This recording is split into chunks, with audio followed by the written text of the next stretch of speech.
So thou, O son of man, I have set thee a watchman unto the house of Israel. Therefore, thou shalt hear the word of my mouth, and warn them from me. Have no fellowship with the unfruitful works of darkness, but rather expose them. Coming to you from an undisclosed location in Middle Tennessee and examining current events from a biblical perspective, this is Bible News Radio with your hosts, Randall and Stacy Harp. Hey everybody. All right. Well, to all of you guys who are coming in on the replay, I want to say thank you for tuning in. I hope you guys are having an awesome day. It is Friday! Yeah, it is! How many of you are happy it's Friday? I bet you are. If you're like most people in the world, Friday is one of your favorite days, primarily because you get off tomorrow, usually. For me, I work every day, so it's not like I go, yay, it's Friday. But today is Free for All Friday, which means that we get to talk about whatever the heck we want to talk about it. And today we actually have a couple of topics we're going to discuss. We're going to talk about Mother's Day, but not in the way that you think. Because Mother's Day is Sunday, as you all know. But I found this article about the woman who founded Mother's Day. Honestly, it made me cry. It made me laugh. You can ask Randall.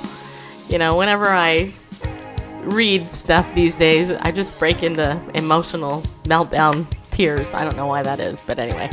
I read my whole book, Pickleball Faith, which I'm not sure if that's going to be the name of the book at this point, but I read it all to Randall and I cried through the whole thing. And Randall's like, if it moves you to tears, it will probably move them to tears as well. Yeah. And I'm like, I don't know. The phrase is, if there are no tears in the eyes of the author, there will be no tears in the eyes of the reader. Yeah.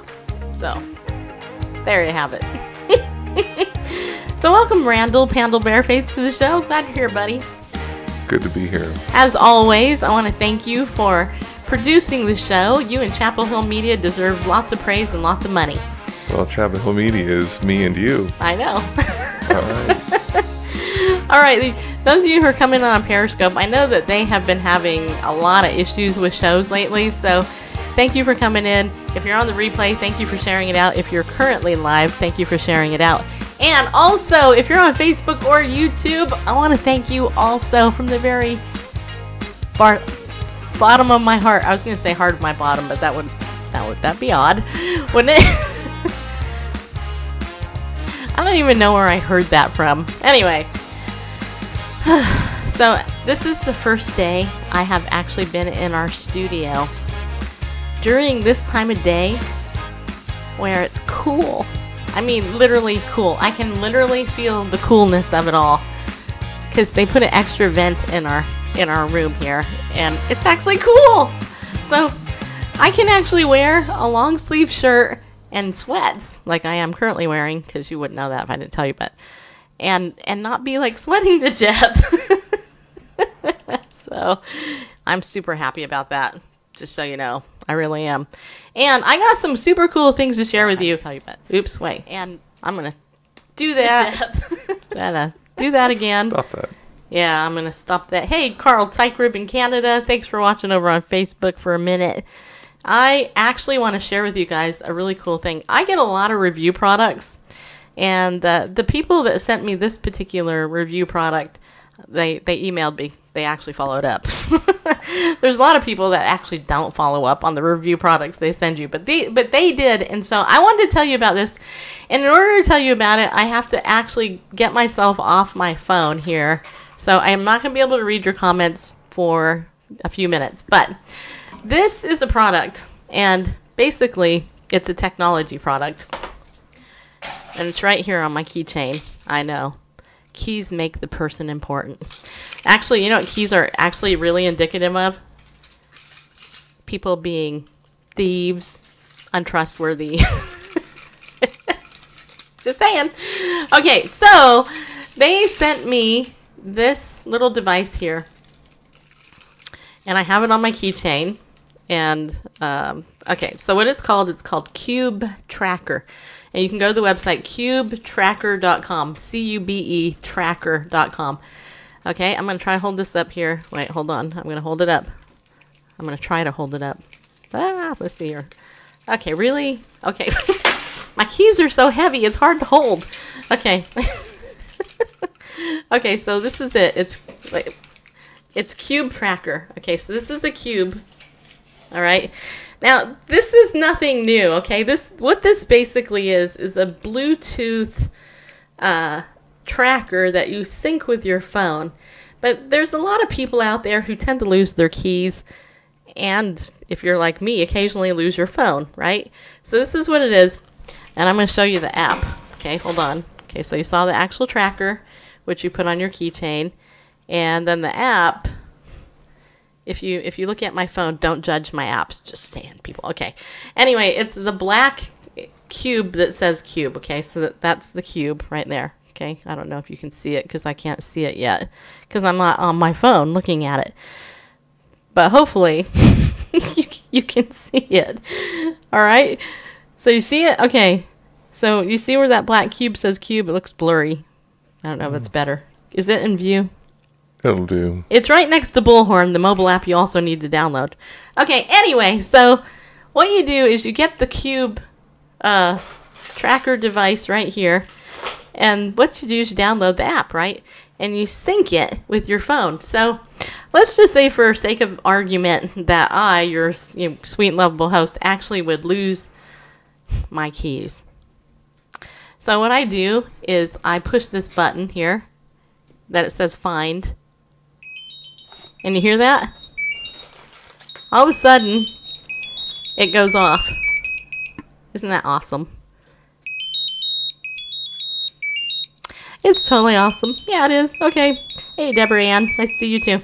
Okay, but how do you stop it? Did it just stop? Actually, okay, so anyway, so if you lose your keys, basically use your app to find it. And okay. Anyway, okay, so that's one thing, but there's more to this than that. Okay, so basically what this does here is on here, you see where it says near? What this does, if there's other people in your area who are using Cube Tracker, it will actually let you see other people. Why? I don't know. But it is very interesting. This is actually a Bluetooth device. Now the other day, this is an interesting thing. The other day, I was trying to find my phone and I couldn't find it. So you know what I did? I went to my Cube Tracker and I double clicked. And guess what happened?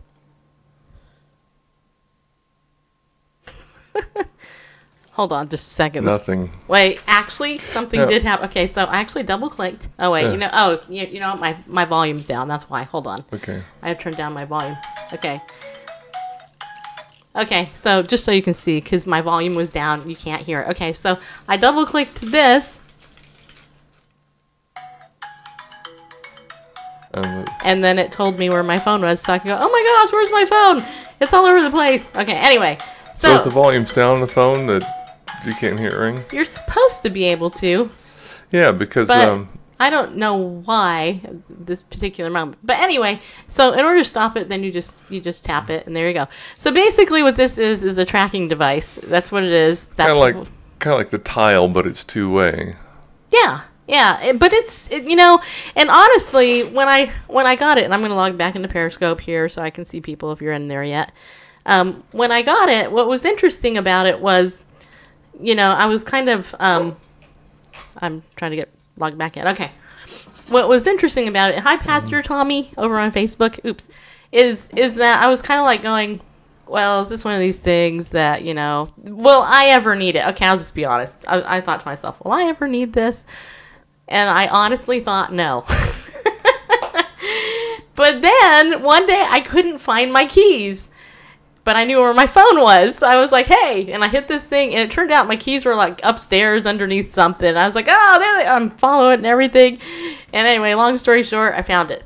So if you're interested in getting one of these for yourself, if you go over to the website, cubetracker.com, you can actually learn more. I think they're about, I don't know, I can tell you here, shop. They sent me this for free, so I actually didn't have to pay for it. But it looks like they cost about, I'm not sure, because I'm not seeing the price on here. I don't think they're, well, hold on. Let me add it to the cart. Okay, adding it to the cart, they cost about $25. There you go, right there. So $25. And it actually came, now I know what that was. Yeah, it actually comes with a replacement battery as well. And all that. So, because, you know, obviously you're going to need to replace the battery at some point. So to those of you out there who sent me Cube Tracker, I, as the host of Bible News Radio, heartily endorse it. And I want to say thank you for sending it to me so I could share it with my audience, because I think if, you know, in today's day and age, a lot of us, you know, we rely on our phones and we lose our keys. So, but the question is, what if you lose your phone and your keys? Then what do you do? I'm not sure, but maybe that's what the in proximity. There's other Cube users use. Well, if you lose your phone, but then I don't know. But anyway, if you like techie stuff like that, I do.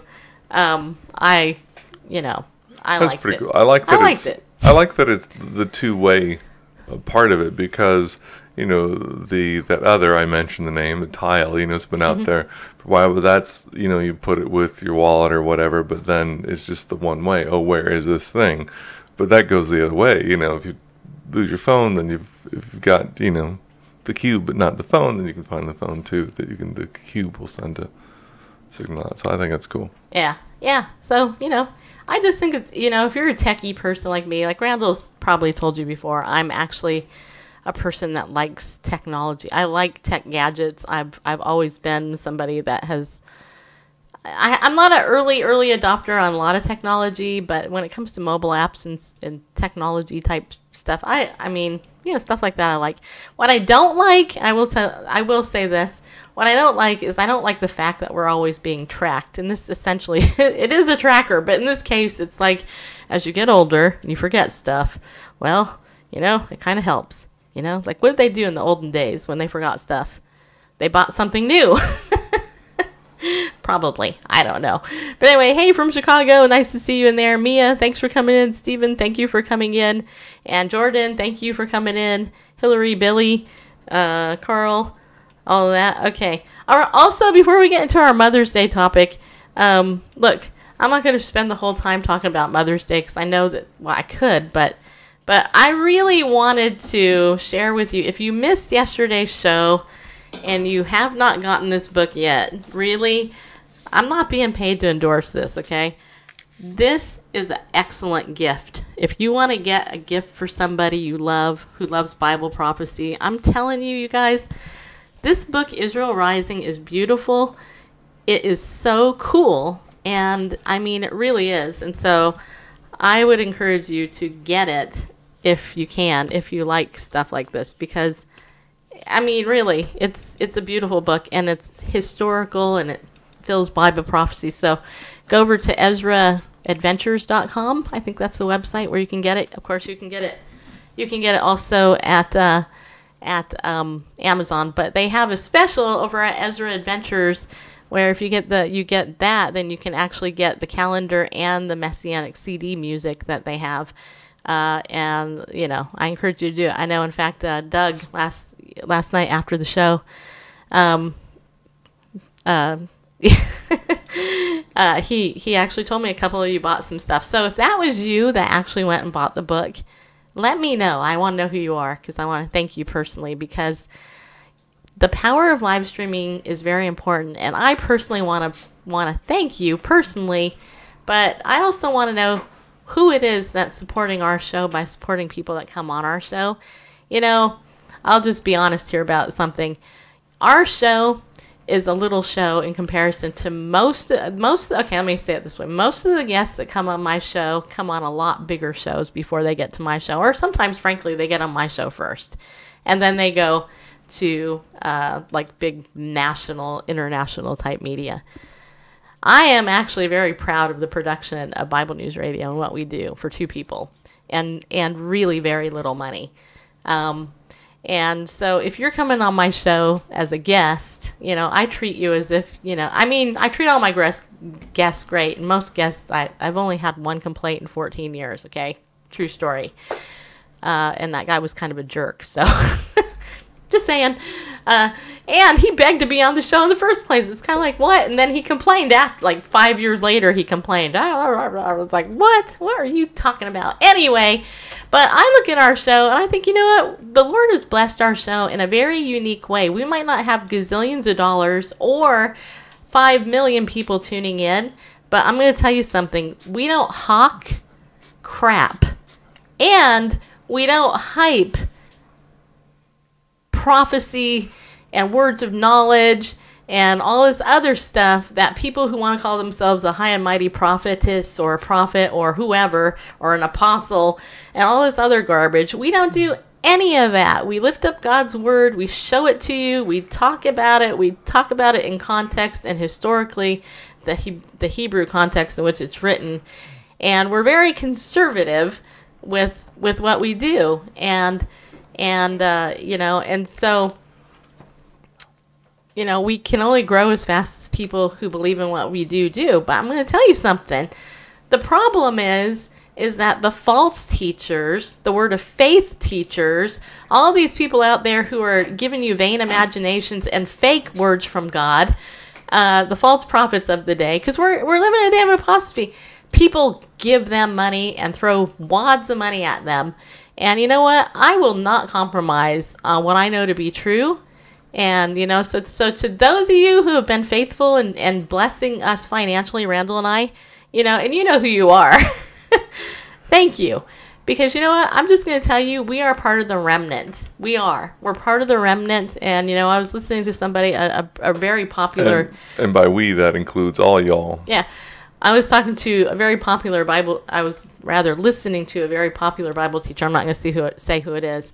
But this man has international fame, and he and his wife do everything. And I'm just going to tell you, he's gotten some coverage. He's produced a couple of books. But he actually shared recently, I'm not even sure how recent, it was within the last couple of years, the thing I was watching. He in this particular video I was watching, he was sharing how he brings in $10,000 to $15,000 a month, and that's all he can handle, right? That's all he can handle with the production and the stuff that he does, as far as producing books and DVDs and everything like that. He gets a lot of emails because he's made it on some bigger, shows and stuff. Randall and I make about $1,000 a month. Okay. That's the truth. And nobody can pay all your bills on that much a month. And so we do what we can. We put it out here. We're spending $100 a month to broadcast live on Facebook, YouTube, and Periscope.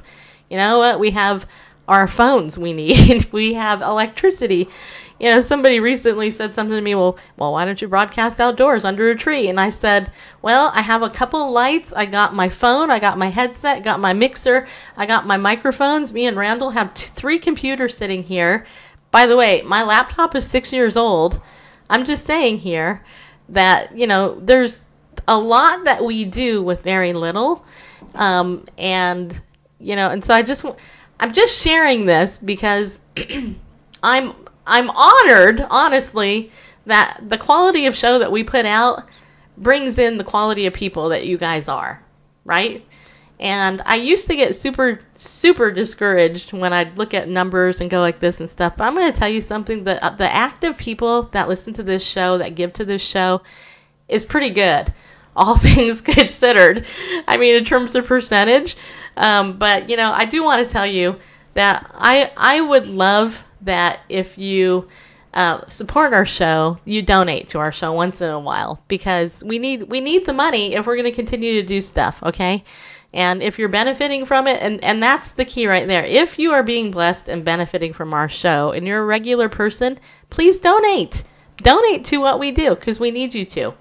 I'm showing up here every day regardless if you donate, but I need you to donate so we can pay some bills and get some things done. And at some point, actually get a new computer, because I'm fearing my MacBook is going to die at some point. It's a 2006 MacBook. It's 2018 now, and or it's 2012 MacBook. It's 6 years old, and these things they do have a life. So this is a true story. So if you want to do that, become a pillar of our community. I do my best to update that and give you guys special stuff. Tomorrow afternoon, I'm having a little book sale at 4 o'clock, as far as I know. I was actually invited to my dad's Mother's Day party at his assisted living. And anyway, so I'm going to be at that for part of the day. But become a pillar of our community. You know, it's not that hard. You can designate the amount you want to donate. I suggest $25. That just helps us. It helps me to know. And then we'll just keep doing what we're doing, you know, and it will take some of the stress off me. I mean, I care for my dad, and that takes a lot of my time. And I've had a lot of people say, well, why don't you go and get another job? Why don't you do some other stuff? I'm like, if you only knew. You have no idea. And then the other thing is support ForAll Ministries, which is our sponsor. You know, the half of that money I was talking about, they give us. Okay, so support ForAll Ministries. Go to ForAll.org and buy something and use the coupon code Bible News, and then they'll know that you are being blessed by their ministry. You know, every month now they're offering us free material to give to you, and also this month we are also they're highlighting their eschatological thing. And eschatology, the doctrine of the last days. Yeah, there you go. End time stuff. So, Carl Teichberg wrote, enjoyed being on your broadcast in the past. Your show is a lot of fun, yet very willing to tackle serious issues. And you know what? I have to tell you, that's who I am. I tackle tough issues with a light touch. And sometimes it's not so light, honestly. You know what I mean? You know, so, yeah, my dad is a mom, Gina. You know, in fact, oh yeah, I gotta update you guys on the birth certificate saga. You'll love this. Unless you're a regular listener, you won't get that joke. But before I forget, okay, so go to ForAll.org and, you know, and support them and all that. And also Bullhorn. Don't forget to download Bullhorn. Download Bullhorn and join me on Bullhorn. I am an official ambassador for Bullhorn, the mobile app. And I know some of you are in other countries and you can't, but you will. I got a good update coming from them, and they said that this is going to be it's going to be super, super great. I've been telling them what we want. And right now, a lot of the functionality of that app is you have to call out. They're going to make a lot of that. They're going to have that still, but they're going to allow most of it to be in-app. So it's going to be a super good thing, okay? So get Bullhorn. Go to getbullhorn.com. And many of you are on there and listen to the stuff that we do. I can tell who listens because it tells me. And if you use it, you'll be able to tell who listens to you. So it's super easy. So let me give you a quick update here, and then we'll get to this Mother's Day topic. Okay, so what's interesting thing here is that my dad, many of you guys know I take care of my father. He's almost 90, doing really well for all things considered. And the assisted living he lives in tomorrow is having a Mother's Day celebration, a fashion show, and all this other stuff. Anyway, they called me up a couple days ago, said, are you going to come? Because we just need a count because of the food. So, of course, I'm going to go. I'm going to go for the food, of course. And they're like, well, we weren't really sure if we should call you because your dad's here, not your mom. And just so you know, there's way more women at this thing. So, so I say, yeah, I'll go. But anyway, rewind in the past. I've been trying to get my dad's birth certificate because the Social Security Department of the United States of America, somebody over there in 1987 deemed him a woman in their database. And so twice now I have contacted the state of New York where I was born and my dad was born. And I've been trying to get my dad's birth certificate because I want to know where he was born. Because on military records, which again is a government thing, my dad is designated to be born in 2 different places. One place says Saranac, New York. Another place says Plattsburgh, New York. Well, I was born in Messina, New York. Just so you know, all those are upstate New York. So I have been for months trying to get this birth certificate to figure out where the heck my dad is born, because the military has 2 different places. And I can't change the Social Security thing I need until I can prove where he's from, right? Or, you know, stuff. Or or prove his birth gender. Right, okay. And just so you know, I did get a doctor to verify it. She didn't look down there, just so you know. She laughed when she wrote the letter because she thought it was one of the most dumbest things ever. But that said, today I got a letter, finally, after like 4 months. I got this letter. I got this letter from the state of New York, and it's downstairs. Otherwise, I'd just read it. But basically what it says is, we're sorry we cannot find any documents with Mary, and I'm not going to say the last name on it because it's my grandma. Apparently, I don't know if it really is my grandma, but it says we cannot find any documents with Mary, what's her name on there. So therefore, we cannot locate the document for your dad that you're looking for, basically is what it said. So me and Randall were like kind of thinking that maybe, just maybe, my dad actually really doesn't have a birth certificate because his mom was born in the 1800s. My dad was born in 1928. So she was born in the 1800s. And it could be that my grandma was actually born, or she probably gave birth at home. Yeah. And there may be no actually documented record of my actual dad's birthday, which makes me then wonder if his birthday is really his birthday. But even if there is a birth certificate, it seems kind of crazy. Well, we can't deliver because there's not a match on the mother's name. I mean, just weird. What if that was something you're wanting to find out? You know, you were adopted or something, and you wanted to get your birth certificate, and you proved, by every imaginable way that you are who you are, that it's your birth certificate you're after. But then they said, well, because you don't know the mother's name on there, you can't have it. It's like, what if that was what you wanted to find out? I know. Don't you think this is ridiculous, though? I do. Anyway, so that's the update on that.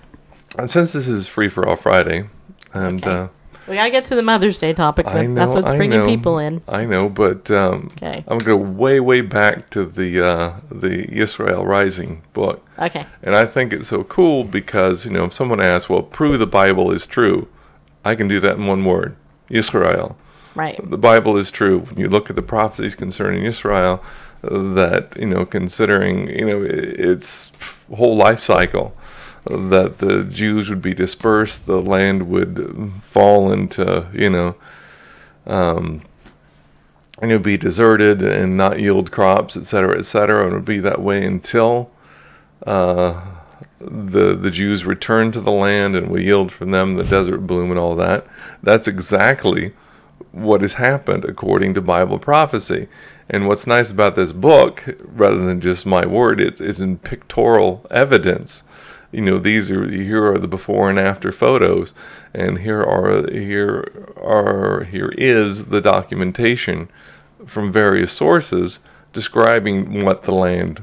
We have photographs, but we have documentation, eyewitness accounts preceding photographs of what a desolate place it was for centuries.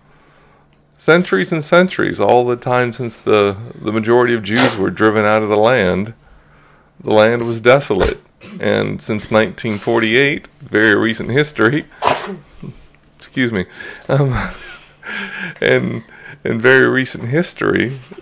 Sorry, my allergies are so bad right now. And it's half the allergies, half cold. In very recent history, 1948 and onward, as Jews from around the world are making Aliyah and returning to the land, exactly that. The deserts are blooming. It's yielding its fruit. The places, where were once fertile, then became desolate, are fertile again.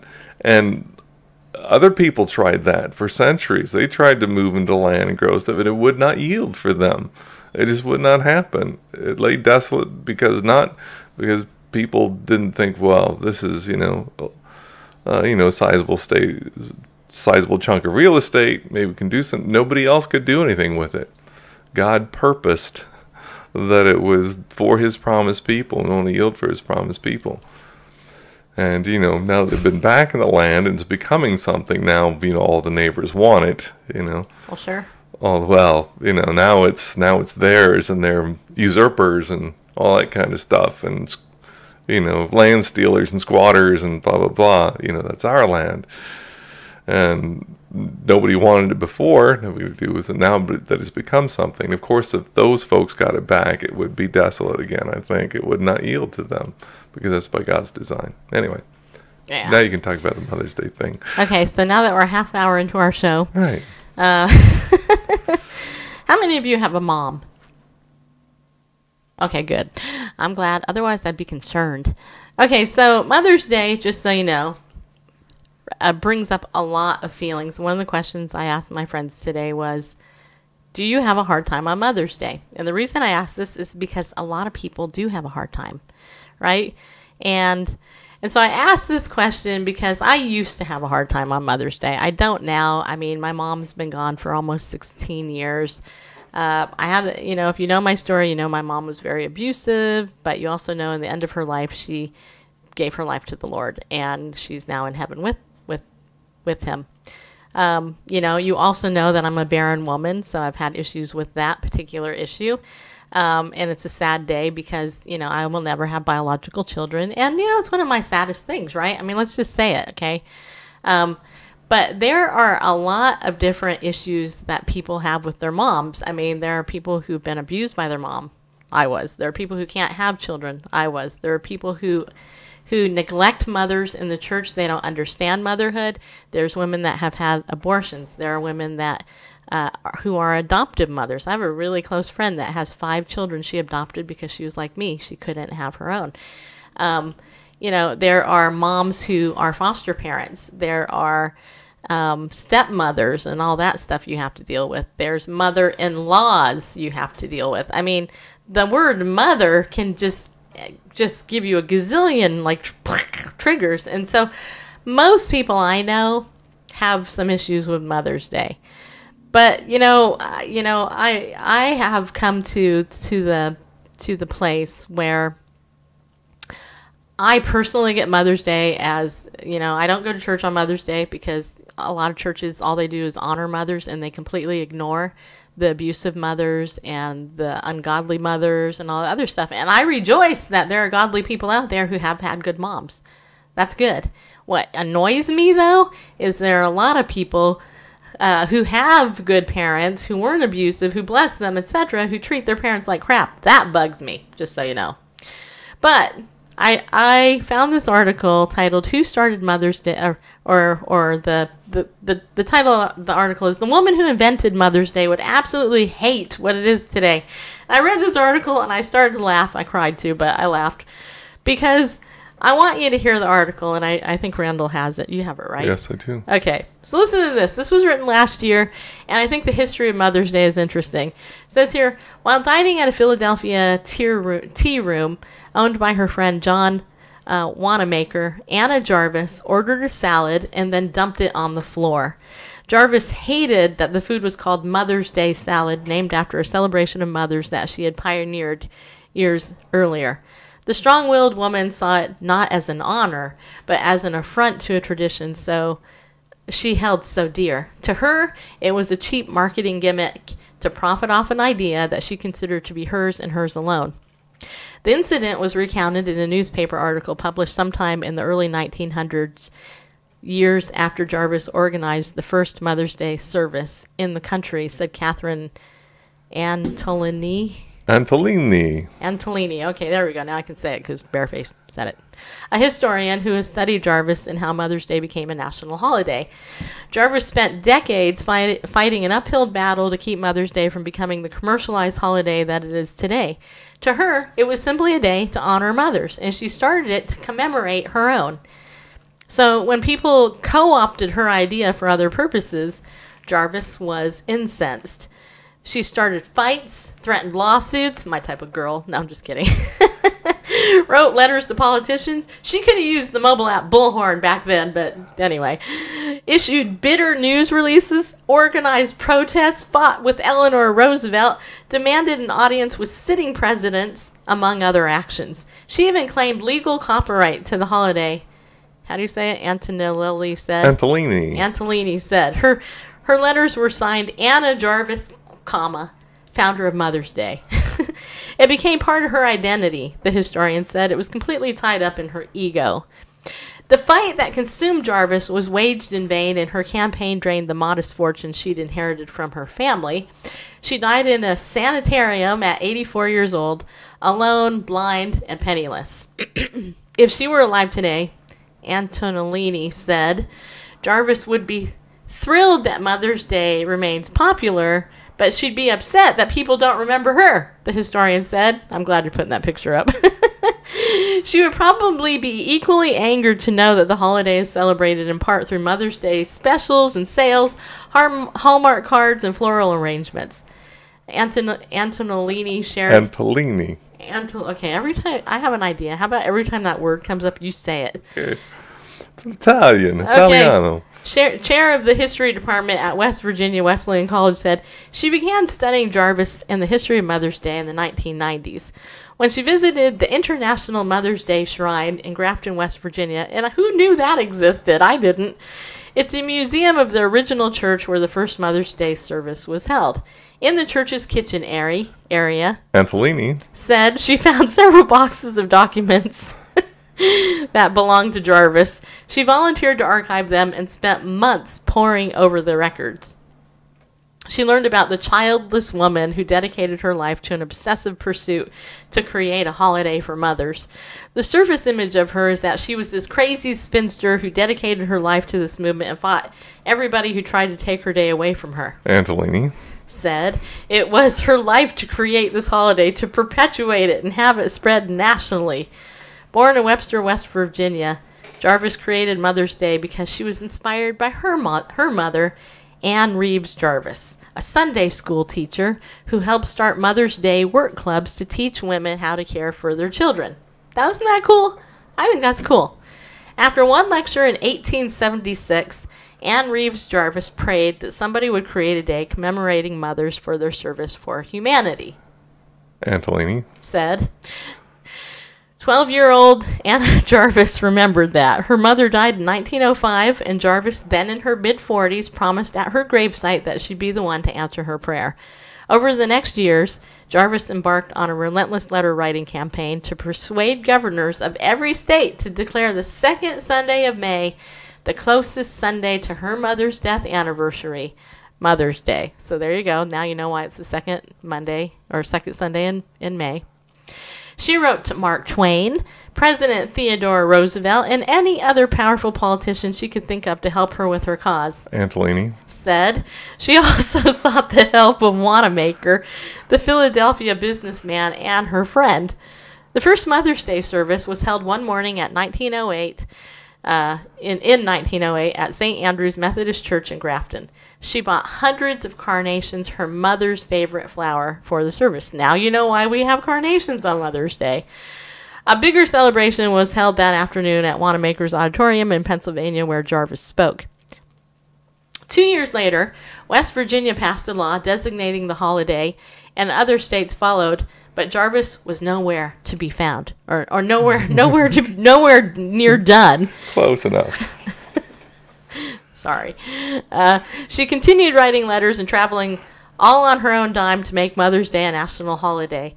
The amount of her correspondence grew so much that she had to buy a second house for storage. Now, think about that just for a second. Here's a woman so passionate about wanting to create a national Mother's Day to honor her mother that she was not only writing all the governors that were around during the 1900s, but she was doing all this lobbying, handwriting stuff. She had so much correspondence, she had to buy a house to store it. And you know, and her mother wanted to honor mothers for their service to humanity. And, you know, to think about this, that, you know, it was after, at the church where the, I'm trying to think of her mother's first name, I can't right now, but anyway. It's in the article I just read. I know, but, you know, she had, there at the church, taught a class to young mothers how to care for their children, and, you know, prayed that there would be... her name was Anne. Okay. You know, prayed that, you know, that there would be a service to recognize mothers, and and the first Mother's Day service was at a church, in recognition, in honor of her mom's, dying wish. And there was, a Mother's Day service in the church. Anyway, go on. All right. On May 8th, 1914, Congress passed a law declaring the second Sunday of May as Mother's Day.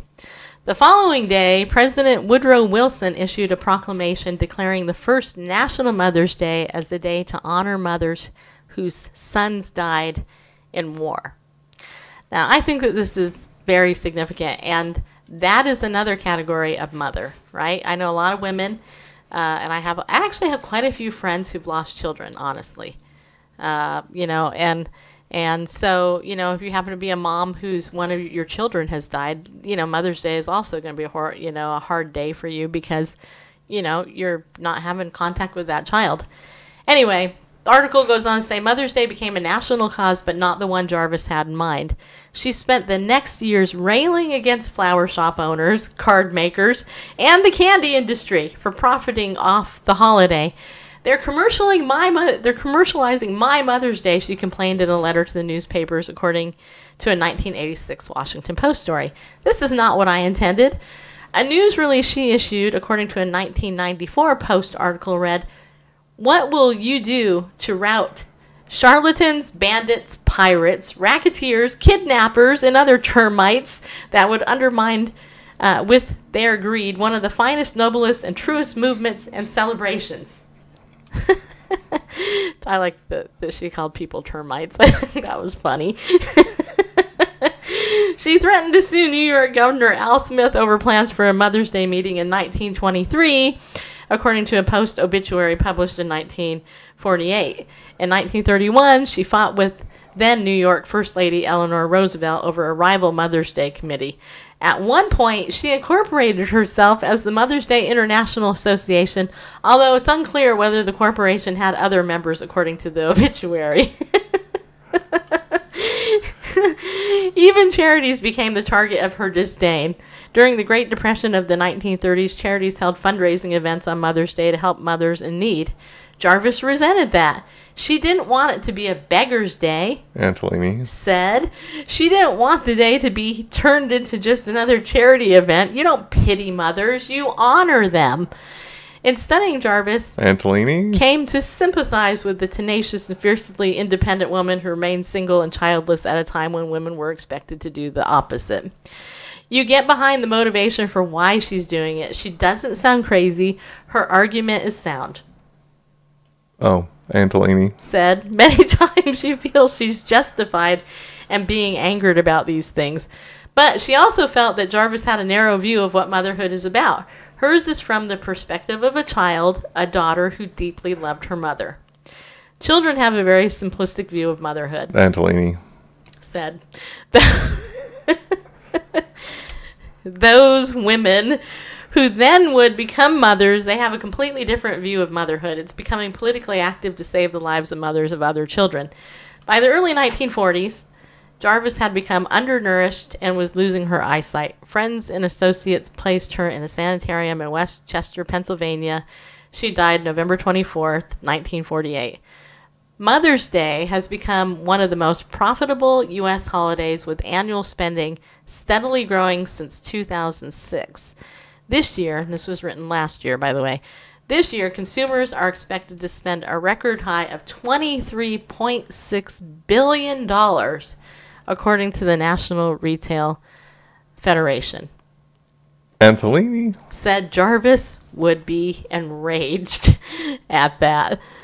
Now, what's funny to me, again, is that, we all have our issues, all right? I know there's people, frankly, who want to blame their mom for everything. And to you, I would say you need to get therapy or build a bridge and get over it, okay? Because your mom ain't your problem. You're your problem if you're an adult and you can't help yourself, right? Here's the thing, though. This first comment on this article somebody wrote, I want to share it with you because I thought it was really good. This person wrote, "Someone I know whose father owned a flower shop told me once that the biggest day of the year for florists is Mother's Day. Nothing else," he said, "even comes close, not even Valentine's Day. He added, however, that most of those bouquets go to the cemetery. So, if your mom is alive and you want to send her flowers, do it when she's alive. You know, I mean, seriously. You know, it's funny because we live close to a lot of cemeteries, and I always see gazillions of flowers on holidays. And, you know, and it's nice that people do that. But honestly, wouldn't you, if you're a mom, want flowers? You know, if they're going to give you flowers, then, you know, you want to be alive to appreciate them. So, anyway. But can you believe it? $26 billion dollars. And I don't even know what it's going to be this year, but I, you know, after reading the history of how this woman, Anna Jarvis, did this, Randall and I were talking about how we should make a holiday for this lady, because I don't think I've ever read anything about anyone so passionate about anything in my life. I mean, to my knowledge, I don't know anybody that has had so much correspondence on an issue that they've had to open up a second house to store it. I mean, that's crazy. I see for indignation, you know, her motives anyway. I mean, as I was saying this morning, we have Memorial Day during Ladies Month, Memorial Day, to remember war dead. What a great way to do that, by buying a new car or a new barbecue or going on a picnic, or, you know, it's like,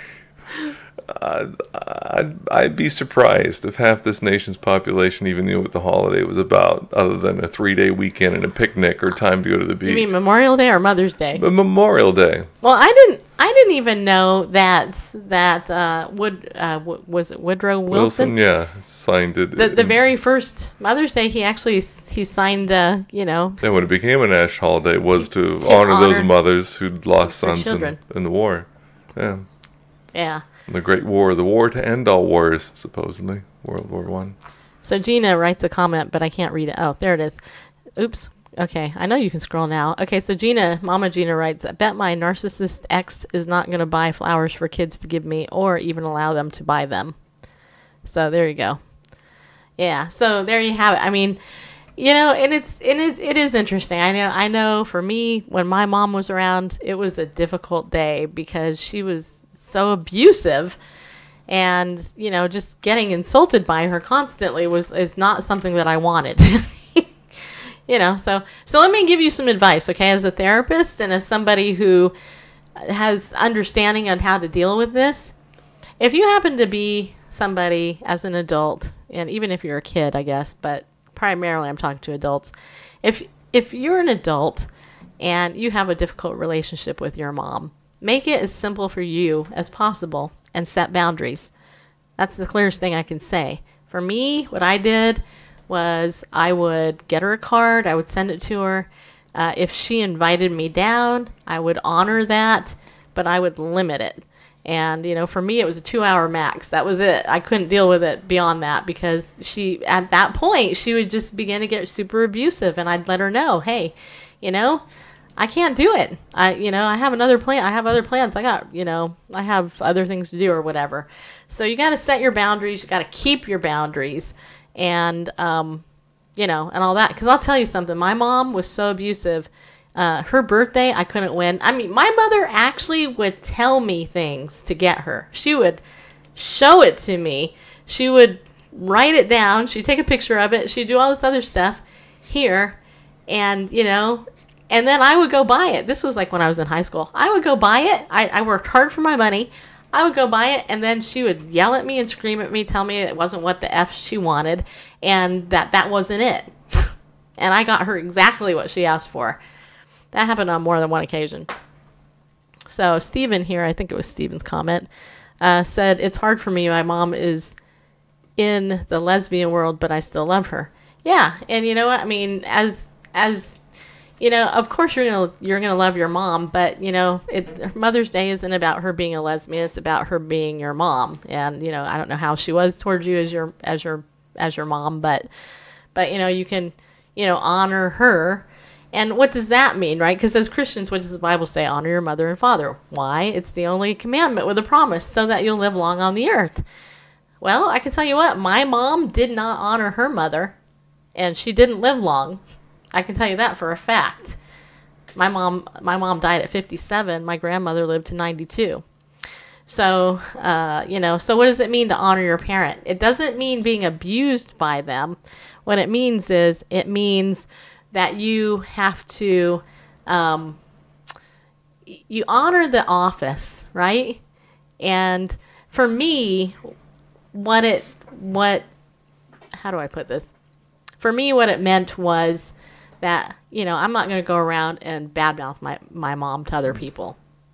And sharing now, my mom's been dead 16 years. But what I can tell you is that when she was alive, people who knew my mother knew how abusive she was. There are people that watch this show who knew my mom. They knew how, my mom would turn on the charm, and then right the minute that door shut, she would go ahead and rail into me. I had a boyfriend one time. This will tell you my mom, okay? This was the epitome of my mother. I had a boyfriend. I loved this guy. I didn't really love him, but I was crushing on him. I think about a senior in high school, and one day this guy came to pick me up on a date, and I had to go get ready because I wasn't completely ready. And when I came out, this is what my mother did. She literally was standing there with a pair of my underwear that had menstrual blood on them, showing it to that guy. Okay, now who the hell does that? Okay, and I share this story because you remember way back in the 80s when I was a child, they didn't have the current feminine protection that they have now. Okay, just so you know, it's not uncommon that a young girl, a new girl with with a new period would get some blood on her underwear, right? But my mom, she took that, and all she did was try to shame me to that boyfriend. And by the way, that boyfriend did break up with me right after that, just so you know. So, I know, right, Tommy? There's just, she said that about a different thing. But the point is, I wouldn't go around, I would never say that stuff in public to that. Yeah, my mom was more than sick, Gina. I'm telling you, I get it. My mom was a piece of work, I'll tell you. But, I still loved her, and I prayed for her, and she repented at the end of her life, and we actually left, on good terms. Another thing my mom did was, I remember, again, when I was in high school, I had a Schwinn. It was beautiful. I bought it. I earned it. And that day, my mom said, hey, I'm going to have a garage sale. Do you want to sell your bike? And I said, no, I don't want to sell it. And she's like, are you sure? And she said, you have a car now. You can drive. And I'm like, well, I don't know. So I told my mom, said, no, I don't want to sell it. And she said, well, do you want to give it, can I have it? I'd like to use it to exercise. And so I said, okay, sure. Why not? I came home, and she had sold that bike. And I was like, where's my bike? She said, well, you said I could have it to exercise, and I figured it was mine, so I sold it. That was my mother. And I could give you a gazillion more. But the biggest offense was her making me recant the story that my uncle sexually assaulted me for most of my childhood, denying that happened. That was the big one. But even with all of that, let me say, my mom repented. And at the end of her life, she came to faith in Christ. And, she had to, she met God. Let's put it that way. So, anyway. Now, Randall, he would love to share with you now some stories about his mother, because I think he had a lot nicer mom than I did. I did. I'm bonding with the audience right now, right? You're shaking your head, right, Tommy? Seriously. But, yeah, let me put that up there. Why didn't that come up? I don't know. There it is. All right. But, anyway, yeah, my mom was a good woman, and especially when I look back that, she had her first child at age 16, and she had 4 children by the time she was 23, and given the state of her marriage and all that, she was a remarkable woman to deal with it all. And, Stacy is a good daughter. I totally agree. Yeah, Tommy said that. Mm-hmm. Thanks. You have no idea, really, but... Yeah. But I appreciate that. And you know what? I think God has blessed me because of it. But your mom, Carol was Randall's mom's name. Yeah. It's a remarkable woman. And perfect in every way? No. I mean, she was a child having children, in the beginning and figuring out motherhood as she went. But going back to, honoring your mother, like you said, honoring the office and, the commitment, being whether abortion was legal or not when you were born, your mother carried you for 9 months. Actually, technically, she only carried me for 8 months because I was born. Okay. I was actually born 6 weeks early. Okay, but speaking to the audience in general. Okay, in general. Yeah. Yeah. In general, 7 to 9 months. And so that's something, the fact that, I don't know who raised you watching or whatever, but, we can at least respect that when your mother learned of pregnancy, didn't terminate it. And that's something. It depends on what year you were born. I was born. Well, like I say, it doesn't matter whether it's legal or not. Oh, okay, gotcha. Right, that's why I threw that in there. Okay. Because it doesn't matter what year. Well, yeah, because my mom told me she wished I was never born. She would have aborted me if it was legal. Yeah, but aren't you glad she didn't? Yes, I certainly am. I know you are, because you got me forever. But certainly. Just stare at you. The fact that we came into this world, that's something we can honor moms and dads for. Honor your mother and father, that your life may be long in the earth, and not disrespect them, like you said. I mean, there may have been some difficult times growing up, some difficult things going on in adulthood. But as the Lord tells us, do not return evil for evil. When reviled, don't revile in return. Bless those who persecute and spitefully use you. Bless, do not curse. I did all that. Pray for, and and if that with strangers, how much more for, parents. So. Yeah, and you know what? I mean, for me, honestly, I spent 15 years in therapy, and now you know why. I mean, in part, I'm just going to say I remember talking to my therapist, and she said, your sexual abuse issues are not the biggest issue you deal with. It was dealing with my mom and all that abuse. You talk about being set up and having the rug pulled out from underneath you constantly, wondering, what's the deal? My mom would say one thing and do another, and she would set me up and be like, whatever. And the biggest testimony I have in my life, honestly, I give Jesus Christ all the glory for it, is the fact that he gave me the finances, the limited finances I had to get through therapy for so long in order to understand and get reparented by that therapist. Actually, there were a couple of them. But I had to learn that not all women are like my mother. Honestly, I had to learn that. And yeah, I had to also say this. I got a lot of good stuff from my mom. If you like the fact that I'm outspoken, that's my mom, just so you know. You see these beautiful blue eyes of mine? My mom had blue eyes. That's my mom. You're looking at my mom's eyes when you see that. Her hair, not. This is my dad's side, just so you know. But, and my mom was one tenacious woman. I'll tell you what, she stood up for what she wanted. She was a salesperson and a pain in the butt to the world. But, she's with God now, and I forgave her. I love her, but you know what? The lessons that she taught me that I can bring to you and teach you to let you know that you're not alone and that there are people out there that get it.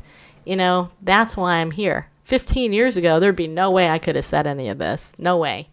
But a lot of you have told me I'm like your mom, a spiritual mom in some ways, and I take that seriously. I think, hey, I take seriously the call to discipleship, and that's what this show is about. And that's why we talk about the hard issues, and I'm as transparent as I am, because I want you to know I'm not talking out of both sides of my mouth. When I talk about something, I actually know about it. I'm not reading it from a book. I've been there, and and so I just want you guys to know that if you're gonna struggle on Sunday, you don't have to do it alone. okay? You can know that there are people out there who get it, who understand, and you'll get through it. And it's just another day. You'll get through it. You can reframe, right? Remember the frame in the Unstuck Club? Go back and watch that if you haven't. So there you have it.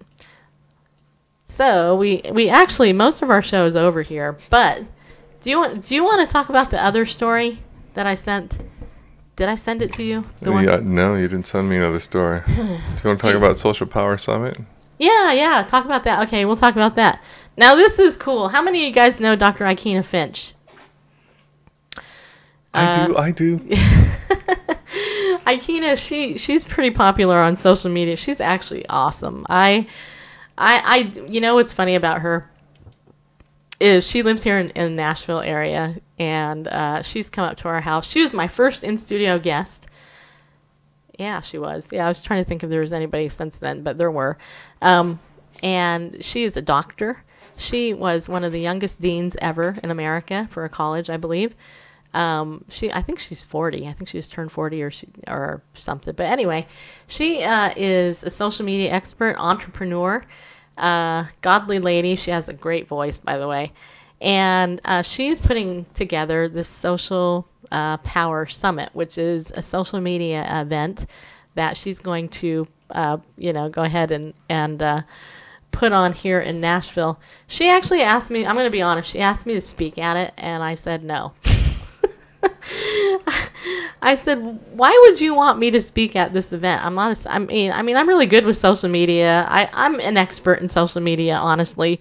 But Bible News Radio isn't really a social media topic or whatever. But anyway, she asked me to speak at it. I said no, I'm not going to speak at it. But and so she's like, but I want you to be a part of it. So can we talk about how we can let you guys be a part of it? Because Randall's going to be doing the video for Chapel Hill Media and stuff. And so she said, well, would you be willing to be on a panel? And I said, yes. I said, that I can do. And I said, but what would I talk about? And she said, well, how about you talk about how to land a A-list, top-notch famous guest? I said, okay, I can do that. Because I've actually, as you guys know, Bible News Radio is not the normal show on Periscope. I have a lot of big names on this show.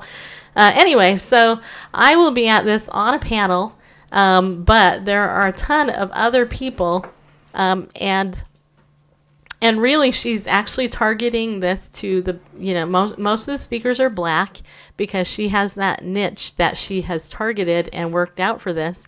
And honestly, I'm the lightest black person there.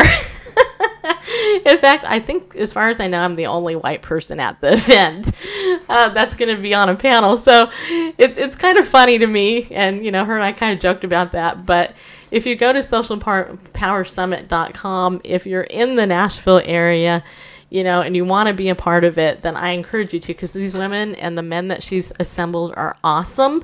And here's the other thing. This lady, Dr. Ikena Finch, she has totally stepped out in faith. This is her first summit that she's put together. And I don't know how many of you have ever put together a summit of any type, but it's a lot of work. She actually was recently got a great big sponsor for it. And, there's hotel rooms and all this other stuff. And there's plenty of time to register. September 14th and 15th is when it is. And so if you are in the area, or you want to come flying out the area, this is going to be an opportunity to meet both me and Randall if you have never met us in person, and a lot of you haven't, some of you have. Then I want to encourage you to come out to it. And do you want to say anything about it? I don't really know much what to expect.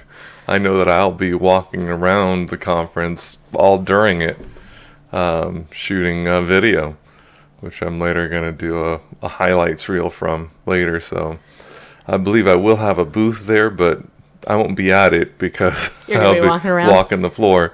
Well, here, I can read you a little bit. So the Social Power Summit, it's an annual conference for marketers, coaches, authors, educators, entrepreneurs around the globe to gain strategies and systems that will help you grow and monetize your social media platforms. So Facebook, Twitter, Instagram, LinkedIn, YouTube, and live streaming. I would be the live streaming, big part of that. And you're going to learn how to monetize your social media into 6 figures while you sleep. That would be good. Learn how to automate your social media. Learn the exact apps and tools social media experts use to convert to a 6- and 7-figure income. By the way, I should tell you, Clout, one of my favorite applications, has died. By the way, Clout, so your Clout score, for those of you who are actually in social media, you know what that is. Bye-bye to Clout, just so you know. Anyway, you're going to learn social media influencers and all this. So Dr. Ikena Finch is the host. The MC is Dr. B. Smith. A lot of you may know B. I actually know B. I've met her numerous times. Amber Aziza is going to be there. I don't know how to say that, guys. Yukinendi Nwani. He's a 7-figure internet marketer. He's going to be there. Demisha Wright, who is an income strategist and speaker. Carla Jones is a workshop speaker. These are workshop speakers. Beauty business consultant. Nayela Phillip, a marketing and income strategist or strategist. I don't know. It depends on where you're at. Nina Thomas, marketing influencer. Sade Adu, a national brand strategist or strategist. How do you say that? I'm not sure. I've heard it both ways, but strategist is the widely accepted pronunciation. So Gina Waters Miller, Vice President, General Manager of Entertainment One, is going to be there. Patricia King Williams, who is a business consultant, event planner, and speaker, she's going to be there. Robert Sherrill, who's an entrepreneur and author. I actually know who that is. He's going to be there. Joyce Gilmer, a dream activation coach. Michelle B. Whitehead, a blogger and publicist. Malika T. Holloway, communications and PR specialist. Samantha Pointer, automation specialist. Rashida Pratt, a storytelling strategist and a biz talker speaker. Malcolm Reed, business advisor. Anyway, I'm actually not on there yet. But when I am, I'll be obvious because I'm the white one that's on there. Anyway, seriously though, if you guys want to, learn about social media, how to do it the right way, and you're in the Nashville area in September, then by all means come and do that. The other event I want to tell you about, and some of you, well, maybe not. I can't tell you about that one because you can't go to it. Never mind. Forget the other one. But anyway, come and be a part of it. And some of these people are all just going to be on panelists like me. But I'm super honored that Ikena thinks highly enough of me to even include me in her first summit. This is going to be an annual thing. And I think that it's going to be good. So I hope that you come and check it out. So there you have it. All right, now next week, let me tell you, because our show's almost up, I want to tell you who my guests are next week, those of you who are watching. By the way, Magnus and Liz, I see you guys came in, and Diane, I see you in there, and Dottie and Mia, you're there. But next week, we actually have a couple of very cool guests on next. Actually, I have 3 guests next week. So on Tuesday, we have Carolyn Custis James, who wrote a book about the book of Ruth. Now, it's written from a completely different perspective than most people actually discuss it. So the little book of Ruth, you're going to learn about that on Tuesday. It's going to be very interesting. On Wednesday, I have Barb Roos on the phone, and she wrote a book on the show. Barb Roos wrote a book called Winning the Worry Battle. So if you worry, then you might really like Wednesday's show. And then on Thursday next week, we have, I'm looking here, we have Aaron Edelheit. I like that name. It's Jewish because he's Jewish. And he's got a very interesting story. He wrote a book called The Hard Break.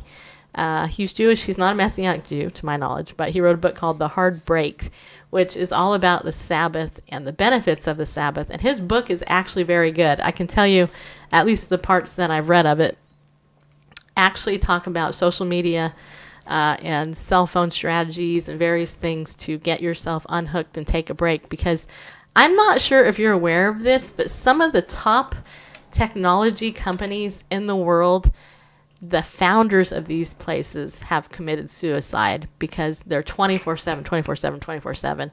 And yet he, a Jewish guy, actually cites in his book Chick-fil-A as an example of somebody who took a Sabbath and how God has blessed it. Let me just say something about that too. Chick-fil-A is open 6 days a week. And do you know that Chick-fil-A outperforms every single other place, chicken place that they're up against? How is that? They're shut 1 day a week and all the other places are open 7, and yet they win. Why? I believe because they take the Sabbath and God honors that. So, and we all need rest, right? We all need rest, people. Just so you know, we all need rest. That's why God gave us rest, so we can have it. So anyway, so next week we have some good stuff coming up. And then the week after, I'm really, really looking forward to, we have 3 more guests. I got to tell you about this. The week after, in 2 weeks, we have Ryan Pitterson coming on, who wrote the book called The Judgment of the Nephilim. The Nephilim, the giants. That's going to be fun. And then we got Virginia Prodan coming on the show. She's the author of Saving My Assassin. And then we got, who's the other person? Let's see here. I know I got one. Oh, and then Chris Dunham. So the week after, with the exception of Ryan, the 2 guests that I have on, I actually interviewed at NRB. You guys saw little clips of them. We're actually going to get like a whole hour or half hour, depending on the guest, with that. And they're good. They're great people. I mean, Virginia had a gun to her face because her assassin was going to come in and kill her because she was a Christian. And God said to her, tell the gospel to that guy. What would you do? Would you like go? No. She's like, okay, Lord. And she shared the gospel with that guy that was going to kill her. He got saved right there on the spot. So anyway, she's going to talk about it on our show again. And if you haven't gotten her book yet, Saving My Assassin, get it, because it's a good book. It's her story. And in the book, the assassin shares his story about what happened to him during that encounter. So yeah, it's gonna be good. It's gonna be really good. So there you have it. Have I forgotten anything? No? Yes? Maybe. I don't know. You've made a wish a sweet and lovable host to be. Did you forget any possibilities? I don't know. I do wanna ask those of you who watch all the time to pray for Vicky Fitch. Okay? That's a serious prayer request. Vicky is very sick. That's why you haven't seen her online. As you know, she has this goal of writing 12 books this year. And she recently went back to Chicago to see her son graduate, which was a great thing. I actually saw it online, so that was very cool. But those of you who know Vicky, just keep her in prayer. She is not doing well, and she did speak yesterday, and she messaged me afterwards and told me that the speaking went well, but she's very sick. So keep her in prayer, because she's somebody who does a gazillion things, and her getting kept down is I gotta know it's driving her nuts, right? So pray for her, and pray that God would just strengthen her, give her the rest that she needs, and that she would be wise in the decisions that she makes with what she does, because she's got she's got shingles, plus her immune system is very shot. So, and she's been having a lot of bad headaches, which completely wipes her out. So keep her in prayer. In fact, Randall, why don't you pray for her if you don't mind? Do you mind if we all pray for Vicky? Let's do that if you don't mind. Do I have to be on camera? No, you don't have to be on camera if you don't want. Okay, good, because I've got everything set up for the closing. Okay. Father God, we thank you for your goodness, your grace, your mercy. Every good and perfect gift lavished upon us, we recognize comes from you, the Father of lights, worthy of all blessing, all honor, and glory. And we take this moment to intercede for our friend and sister, Vicky, and the trouble she's been having, Lord, in her body, which is fearfully and wonderfully made by you. We pray that you would speak healing to her body, come in power, speak peace and healing to every cell in her body, that they might be restored to perfect function. Lord, if you would have her just slow down from the many things she does, Lord, teach her also to be still and know that you are God, and use her time, Lord, that she might grow in the grace and knowledge of you. Lord, but it is our desire that she be completely healed and recovered from these illnesses that are attacking her body. Lord, we love her and we love you and commit her to you in the name of Yeshua, our Messiah. Amen. Amen. Somebody asked a question, but I don't know what it was. All right. Yes, pray for Vicky. Okay. All right, you guys. We are now officially over, so I hope you guys have a good weekend. Don't forget, tomorrow, 4 o'clock-ish, I am going to be doing a book sale here. I actually have some really nice books for sale. They're going to be the sales to raise money for Bible News Radio. So if you want some books, then show up tomorrow around 4 o'clock-ish, and we will be going ahead and sharing those with you. So yeah. I'm actually thinking about doing this on Instagram, but I'm going to do it on Periscope, but I might post them also on Instagram first. So you might want to hit my Instagram, Bible News Radio, and check that out tomorrow, because I'll probably start in the morning. So, all right. So have a good rest of your day, you guys. Have a good Mother's Day, all of you out there who actually celebrate it. I really hope you do have a good Mother's Day, and let you know that I love you guys. I do. So I'll see you soon. Bye.